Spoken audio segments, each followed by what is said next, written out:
In the aftermath of the First Independence War, Delhi lay in ruins, devastated from months of conflict between rebelling sepoys and British countrymen. These incredible photographs, taken right after the war finished, show Delhi in a way you've never seen before by offering us a glimpse into the city during the final years of Mughal rule.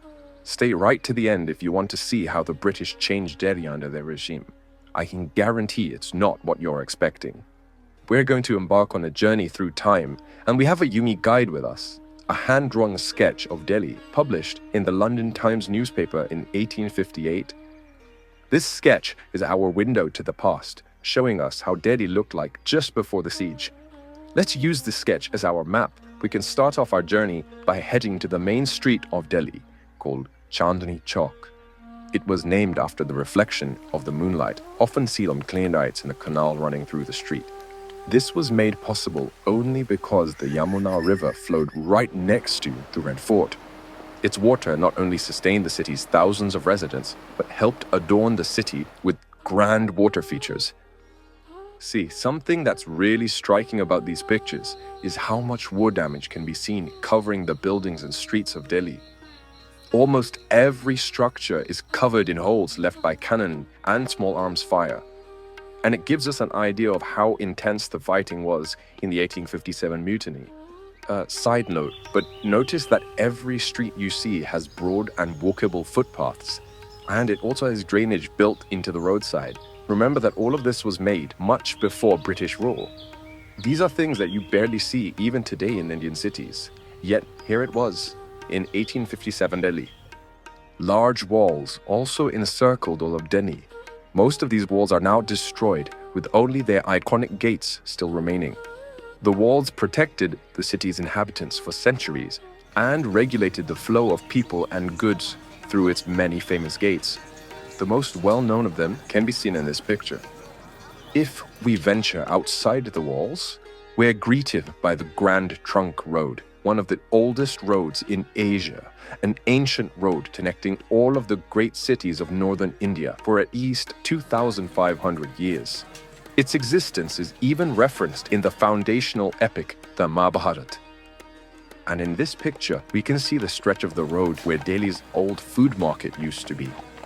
It was here so that traders from other cities could easily buy and sell to the locals. If we head to the other side of the city, we encounter the ruins of many temple corridors, the Quwwat al-Islam Mosque and the Qutb Minar. The Quwwat al-Islam Mosque was a massive structure built on top of an existing Hindu temple complex to represent what the Islamic invaders of 1,000 years prior saw as the triumph of Islam over Hinduism. But how poetic was it that even this building, built with so much pride and so much arrogance, was now sitting in ruins, forgotten by the world, eroded by time itself. While in front of these ruins stood the Iron Pillar of Delhi, a bold symbol of India's native ingenuity and culture, standing steadfast for over 2,000 years. No rust, no decay. It even survived a cannonball shot at it by the invaders. The British were actually shocked when they first encountered the pillar, as they didn't believe that ancient people could even forge such a large object out of iron. Even in the 1850s, this would have been quite a technologically demanding feat. Such was the level of sophistication of ancient Indian metallurgy. So we've seen quite a bit of Delhi now, and in all of these fascinating pictures, you see a Delhi that's reeling from a bloody conflict. Damage can be seen in almost every picture of the city. Change was incoming. Several years afterwards, during the 1860s, a photographer and explorer named Samuel Bourne took incredible pictures exhibiting how the city evolved under British rule. The British didn't just repair a few buildings here and there, they transformed entire districts.